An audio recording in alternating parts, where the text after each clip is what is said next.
ஒரு 10 ரூபா பாட்டிலுக்கு பேசினாரு. இப்ப எனக்கு ஏன் திறந்து விட மாட்டிய? அன்னைக்கு நானும் பேசுறதுக்கு நேரம் இல்லை. இருக்கு இங்க வந்திருக்க பத்திரிகைக்கார அண்ணங்க, அதே மாதிரி தொலைபேசி அண்ணங்க எல்லாத்துக்கும் மத்தியானமே வந்துட்டேன். இரவு வணக்கத்தை நான் சொல்லிக்கிறேன். ஏன்னா எப்படி ஓடி ஈடி அடையிறதுக்கு லேட் ஆகும் அப்படின்னு. அதே மாதிரி இந்த படத்துடைய ப்ரொடியூசரு அண்ணே கவிதாலயா சரவணண்ணே தேனியோடைய மன்னன், சினிமாக்காரவங்களுக்கு பெரிய அண்ணன். எவ்வளோத்துக்கு போறவங்களுக்கு அவங்க வீட்டில் நல்ல உணவு கொடுத்து ஒரு பெரிய திருப்பதி படம் கொடுத்து விடுவார். அது இன்னைக்கு வரைக்கும்.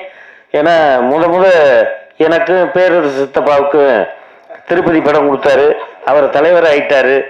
நான் இன்னும் தலைவன் ஆகாம இருக்கேன். அடுத்து ஆயிடுவேன் பெரிய தலைவராக. ஏன்னா மக்கள் தலைவரில் நான் நடிச்சிருக்கேன்ல, அதனால நிச்சயம் பெரிய தலைவன் ஆயிடுவேன். அதே மாதிரி ராம்தேவ் மனுஷன் ஒருத்தர் வேணும்னா ராதாரவியன் சொன்னது மாதிரி 3 மணிக்கு போன் அடிப்பாருங்க. அண்ணே எங்க இருக்கீங்க அப்படின்னு. பஸ் ஷாட் உங்களுக்கு 4 மணிக்கு நீங்க அந்த பாருக்கு வந்துருங்க. நான் 4 மணிக்கு நான் போயிட்டேன். போய் நானும் வெயிட் பண்ணி பார்க்குறேன். யாருமே பாரும் துறக்கிறாப்புல இல்லை, கடையும் ஓப்பன் ஆகலை. ஏன்னா நான் நம்மளை வர வச்சுட்டு இந்த ஆளு யாருமே வரலையே அப்படின்னு. அதுக்கப்புறம் அப்படின்னு கதவை தட்டினேன். அந்த பாரில் போய் தட்டவும் அன்னைக்கு இவ்வளவுக்கும் ஒயின் ஷாப் லீவு.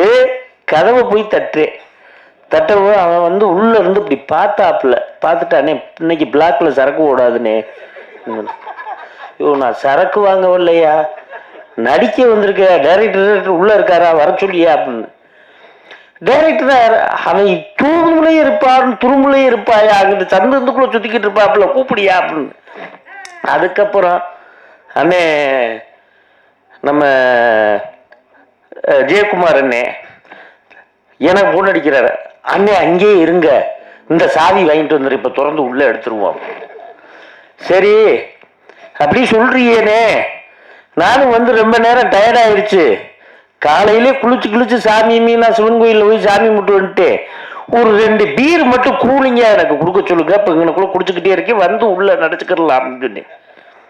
உன்னை பார்த்து அவர் சிரிச்சார். அண்ணே இன்னைக்கு கடையெல்லாம் திறந்து வியாபாரம் பண்ணக்கூடாதுன்னு அப்படின்னு. ஏங்க ஏற்கனவே பேரரசு சித்தப்பா வந்தாலும் திறந்து விட்டிய. அவர் 10 ரூபா பாட்டிலுக்கு பேசினாரு. இப்ப எனக்கு ஏன் திறந்து விட மாட்டிய? அன்னைக்கு ஒரு 10 ரூபா வச்சிருந்ததுனாலதான் அவ்வளவு பேச்சு பேசினீங்க. இன்னைக்கு 20 ரூபா எக்ஸ்ட்ரா ஏறி இருக்குதுன்னா எந்த நாயத்தை போய் சொல்றது அப்படின்னு சொன்னேன்.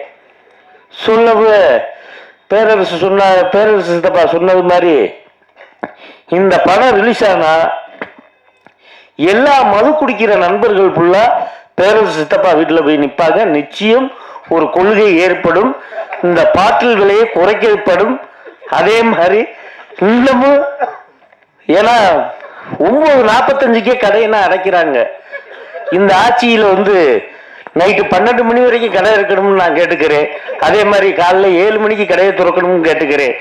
2வது இன்னொரு